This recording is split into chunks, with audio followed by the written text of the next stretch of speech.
everyone. Welcome back.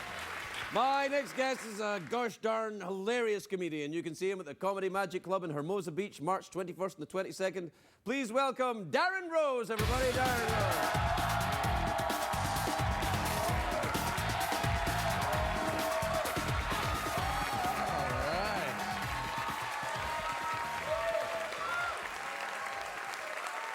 Thank you. Thank you. That was unnaturally kind of you. Thank you. That's great. Dreams are important, guys. That's what I want to talk to you about. When I was little, my dad used to tell my brother and I, he's like, you guys can be anything you want when you grow up.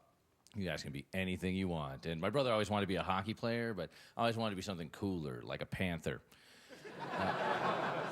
Or Batman. Oh, that was my real dream. I trained for years to be Batman. I took karate and gymnastics, and I remember my dad took me to gymnastics class the first time, and we walked into the gym, and it was all girls. It was 100% girls and me, and I was like, oh no, I'm gay. Now, I didn't even know what gay meant, right? Because I was just a little kid. It was just a word to me, but I knew from all my friends that if you play with all girls all the time, that was totally gay. And I knew that Batman didn't play with any girls at all. Batman only played with Robin, and that is totally not gay. Knowledge. But my dad raised me and my brother. It was 3 guys in my house growing up because my parents got divorced when I was 6 months old. That was my fault, not a big deal. But well, that's a weird environment to grow up in because there's all kinds of rules, like no crying, for instance, and I've just never seen my father cry, never seen my big brother cry. So, like, the first time I made a girlfriend of mine cry, I had no idea how to make her stop.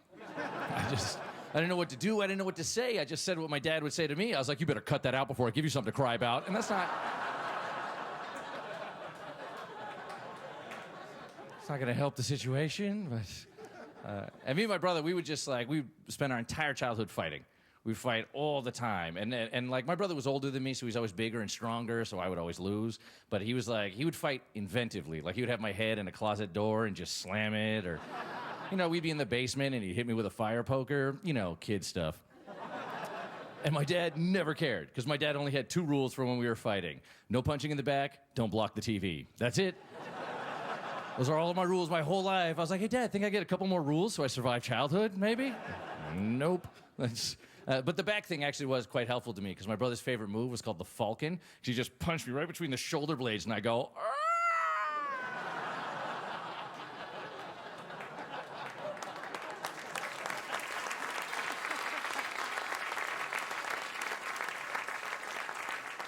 Thank you. It really hurt a lot. It's even now we fight, actually, as adults. I fight my brother every year at my niece's birthday party. She's 8, and I don't care. I show up every year and we ruin that child's party. We take it down because my brother makes a mistake. My brother rents an inflatable castle.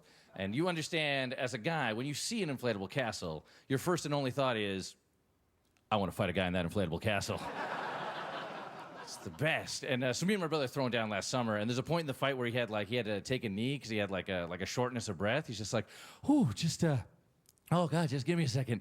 Your stamina is wearing me out. And I was like, not the first time I've heard that. Then I was like, wait, am I flirting with my brother? That's unsavory. But he's down there and he's breathing hard, and I think for the first time in my life, I'm like, oh my God, I could win, right? I've never beaten him. He's been destroying me my entire life. And I'm thinking, now it is time for revenge, because he's got a heart condition. So I wasn't gonna let this chance slide, but he's too proud to give up, right? I'm his little brother. He's like, I would rather say mercy. I would rather die than say mercy to you. And I was like, I'm gonna make you make that choice. Let's go. And I learned something during that fight, guys. And I will tell you this. There is no greater feeling in the world than beating the living crap out of your older brother. It is beautiful and heartwarming. I don't know why there's not more songs about it, but... And I was just feeding him, too, just right in the face. Even when he was on the ground, I was so full of joy, I couldn't hold myself back. I was just throwing it to him. And he has no idea how this has happened, because I've never beat him before in my entire life. And he's just, like, fighting me off confused. He's like, who are you? And I was like, I'm Batman. It's amazing. Thanks so much, guys. Sometimes dreams come true. Welcome, man. Thanks.